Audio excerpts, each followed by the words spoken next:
करते करते करते करते करते करते श्रावण का महीना आ जाए और श्रावण के महीने में अगर मान लो भूल से भी शिवरात्रि पड़ जाए, भूलवश भी शिवरात्रि पड़ जाए, और यदि प्रथम पहर के पूजन में पार्वती अगर एक शिव की आराधना करते करते भगवान शंकर के नाम को पुकारती हुई शिव की पूजन कर ले, शिव की पूजन आराधना कर ले, भूलवश भी श्रावण के महीने की शिवरात्रि पर भूलवश भी अगर पूजन कर ले, तो फिर वो पार्वती जो पूर्व का उसका अंदर जो सती के समय का अपमान भरा हुआ था वो सब भूलवश भूल जाएगी और पार्वती शंकर की आराधना में इतनी डूब जाएगी कि शिव उसको दर्शन देने के लिए आ ही।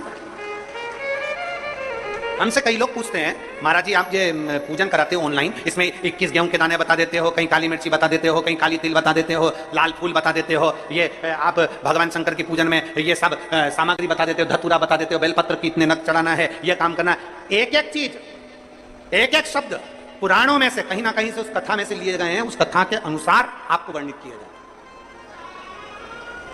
एक धतूरा, उस धतूरे को भी आपको कहा शिवरात्रि के दिन, फिर निवेदन करूंगा, जिस घर में बच्चे चिड़चिड़ कर रहे हो, बहुएं चिड़चिड़ कर रही हो, परिवार में कहीं क्लेश बना हुआ है, जब आप 2 अगस्त को शाम को 7 बजे शंकर भगवान का शिवलिंग बनाकर ऑनलाइन बैठो पूजन करने के लिए, आपके नगर के कोई पंडित, कोई ब्राह्मण, कोई गुरुजन आपके साथ बैठे हों, वो पूजन करा रहे हों, और अगर कोई ना मिले तो आप स्वयं टीवी के माध्यम से, मोबाइल के माध्यम से जब ऑनलाइन पूजन कर रहे होगे, उस जगह पर आपकी पूजन की सामग्री में लिखा है एक, जम के बोलो, धतूरा, एक धतूरा लिखा है।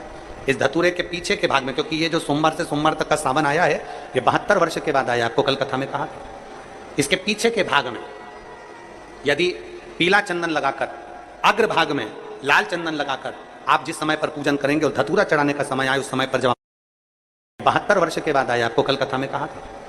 इसके पीछे के भाग में यदि पीला चंदन लगाकर, अग्र भाग में लाल चंदन लगाकर आप जिस समय पर पूजन करेंगे और धतूरा चढ़ाने का समय आए, उस समय पर जब आप समर्पित करेंगे, तो ये भाव से समर्पित करें कि हमारे घर में जो क्लेश है वो समाप्त करें भोलेनाथ, और श्री शिवाय नमस्तुभ्यम बोलकर वो धतूरा भगवान देवादिदेव महादेव को समर्पित करिए। उसका फल फिर हमें बताना कि उसका फायदा मिला कि नहीं मिला। एक धतूरा, एक बेलपत्र का भी फल, एक लोटे जल का भी फल, ये जो सोमवार से सोमवार तक का जो सावन है, इसका एक बूंद जल का भी महत्व शिव महापुराण की कथा करते हैं।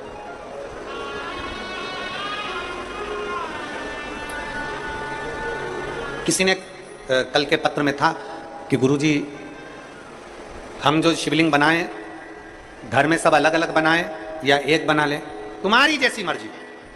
तुम्हारे बच्चों का मन हो रहा है कि हम भी शिवलिंग बनाएं, तुम्हारे पति का मन है, पत्नी का मन है, सब एक साथ पूजन करें, एक शिवलिंग बना ले, उसकी पूजन कर ले, जैसा तुम्हारा मन करे। पर 2 अगस्त को शाम को 7 बजे प्रथम पहर की पूजन में करो। और फिर एक बात याद रखना, 12 महीने अगर शिवलिंग बनाते हो, प्रदोष को शिवलिंग बनाते हो, सोमवार को शिवलिंग बनाते हो, बाकी के महीने में तुम शिवलिंग बनाते हो, तो उसको रात होने से पहले विसर्जन करना पड़ता है। अगर बाकी के समय शिवलिंग बनाते हो तो रात होने से पहले विसर्जन करना पड़ता है। पर जो शिवरात्रि है उसको क्या कहते हैं? शिवरात्रि। मतलब पूजन भी रात्रि को होना है, अनुष्ठान भी रात्रि को होना है, विसर्जन भी रात्रि को होना है, संपूर्ण। अगर 4 पहर की पूजन कर रहे हो तो 4 पहर का विसर्जन होता है। 4 पहर का पूजन होने के बाद फिर सुबह जब ब्रह्म मुहूर्त हो तब आप जाकर विसर्जन करो। और शिवरात्रि पर आप जब 1 पहर का पूजन कर रहे हो, मतलब शाम को 7 बजे पूजन कर रहे हो, तो शंकर जी का विसर्जन भी रात्रि को ही कर देना। शिवरात्रि है इसलिए। बाकी के समय पर अगर शिवलिंग बनाओगे तो रात होने के पहले विसर्जन करना पड़ता है। पर शिवरात्रि की पूजन कर रहे हो तो रात्रि को भी पूजन कर रात्रि को भी विसर्जन कर सकते हो। शिवरात्रि है इसलिए। अब विसर्जन करने कहां जाओगे? पानी गिर रहा है बहुत तेज, नदी नाले फूल हो रहे हैं, तालाब बावड़ी फूल हो रही है, कहीं नहीं जाना।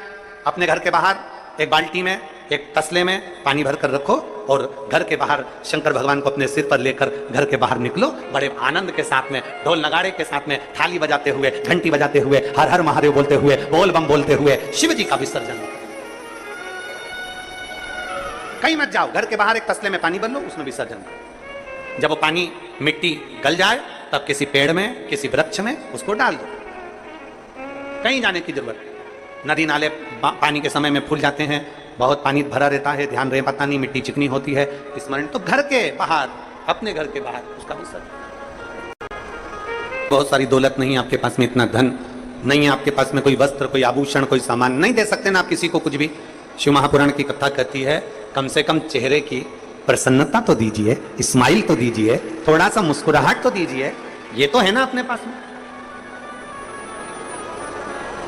ये तो अपने पास है ना कि अपन मुस्कुराहट दे सकते हैं, अपन चेहरे की प्रसन्नता दे सकते हैं, अपन अपने चेहरे की स्माइल दे सकते हैं। हाँ, ये जरूर है कि बड़े बड़े जो ऑफिसर होते हैं, बड़े बड़े पद पर बैठने वाले होते हैं, वो इतना मुस्कुराते नहीं है। क्योंकि वो इसलिए नहीं मुस्कुराते क्योंकि अगर मुस्कुरा दिए तो फिर ये काम उनको करना पड़ेगा, इसलिए वो भले अपनी जगह पर सहज है।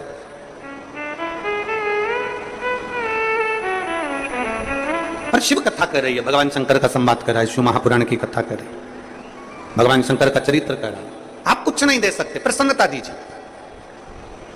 हम तो यहां तक कहते हैं कि दुनिया के लोग अन्न दान कर रहे हैं, वस्त्र दान कर रहे हैं, कन्या दान कर रहे हैं, मुद्रा दान कर रहे हैं, स्वर्ण दान कर रहे हैं, कोई वस्त्र दान कर रहा है। हम आपसे निवेदन करेंगे, आपके पास में कुछ नहीं है तो भगवान शंकर का नाम श्री शिवाय नमस्तुभ्यम का दान भी करना प्रारंभ करिए। ये मंत्र का दान करिए, ये स्तुति का दान करिए, पंचाक्षर मंत्र दीजिए, नमः शिवाय, षडाक्षर मंत्र दीजिए, ओम नमः शिवाय।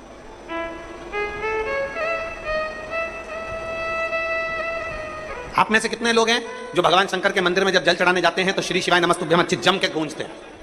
कहते हो जम के? 4 लोगों तक तुम्हारी आवाज पहुंचे, शंकर को जल चढ़ाओ। और जल चढ़ाते चढ़ाते जिस मंदिर के प्रांगण में जितने बैठे हो, बाहर नंदी बैठा है, मां जगतजननी बैठी है, गणेश जी बैठे हैं, षडानंद कार्तिकेय बैठे हैं, और शास्त्र कहता है शंकर भगवान का जहां जल चढ़ता है उसके सामने से जो जल निकलता है उस स्थान पर 33 कोटि देवता बैठते हैं। हम एक अकेले शिव जी को नहीं बोलते, हम जितने देवता यहां पर विराजमान हैं, जब हम जम के बोलते हैं श्री शिवाय नमस्तुभ्यम, उन सभी को नमन हो जाए, उन सभी को। कितनी भी बड़ी बीमारी हो, कितना बड़ा भी रोग है, कैंसर जैसी बीमारी से जूझ रहे हो, किडनी लीवर तक अगर खराब हो गया है तो शंकर का गुणगान करिए। 1 लोटा जल शिव जी पे चढ़ाकर उसका आचमन करना, एक पत्र है देखिए में आ जाते हैं। और शिवलिंग की आकृति में आने के बाद फिर हम भगवान शंकर का गुणगान करते हैं कि शिव इन सब का कल्याण करने वाले, ओ गढ़दानी तू सदा कृपा करने वाले, करुणा करने वाले, कृपा करना, करुणा करना। श्री शिवा नमस्तु। आप भी जब प्रणाम करें, आप भी जब गुणगान करें, आप भी जब मंत्र जाप करें, दोनों हाथ भी जब प्रणाम करें, आप भी जब गुणगान करें, आप भी जब मंत्र जाप करें, दोनों हाथ जोड़कर शंकर के पास जाएं, दोनों हाथ उठाकर हर हर महादेव भगवान शिव की स्तुति करें, भगवान शंकर का स्मरण करें, दोनों हाथ। कितना सुंदर कहा है। कई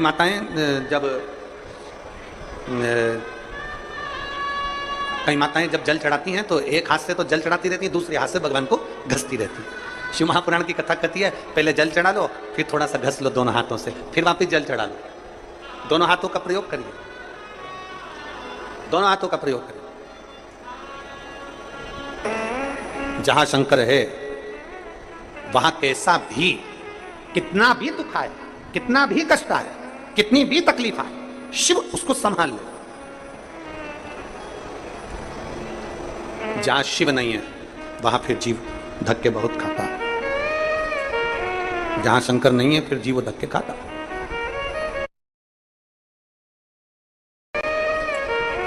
जहां शंकर नहीं है फिर जीव धक्के खाता।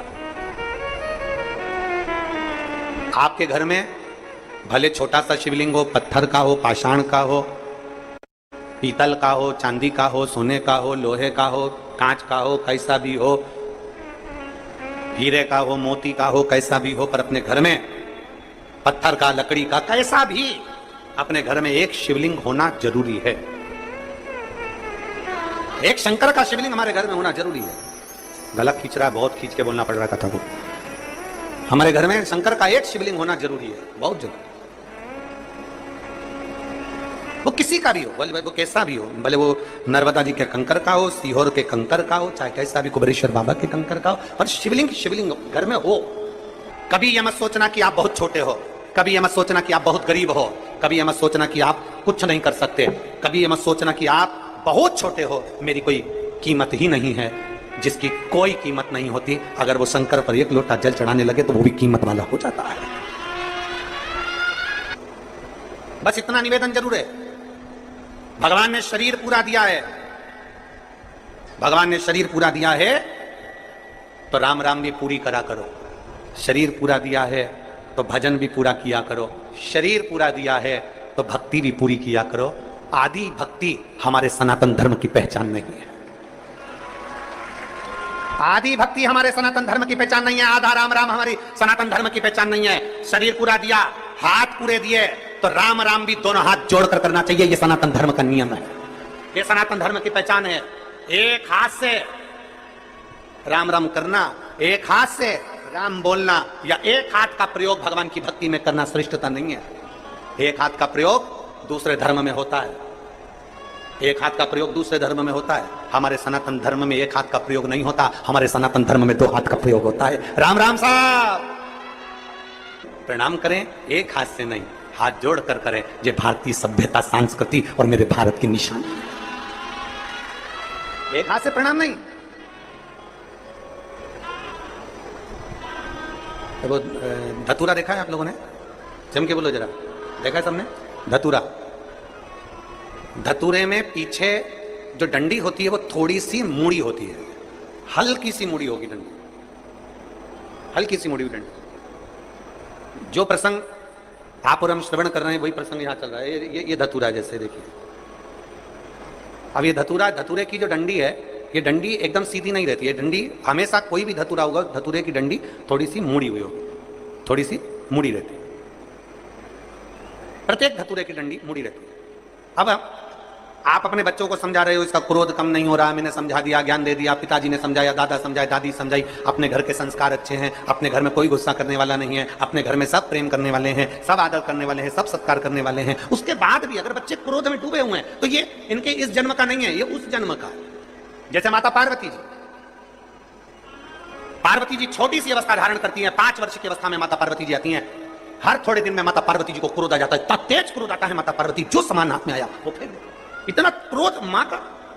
माना जगत जननी हो, मां दुर्गा हो, भवानी हो, अष्टभुजा धात्री हो, पर मां जब एक बड़ी हो जाओ तब क्रोध करो तो चल जा, पर छोटी सी अवस्था में क्रोध आओ, एक चिंता का विषय पड़ गया। हिमालय राज की रातों की नींद उड़ गई।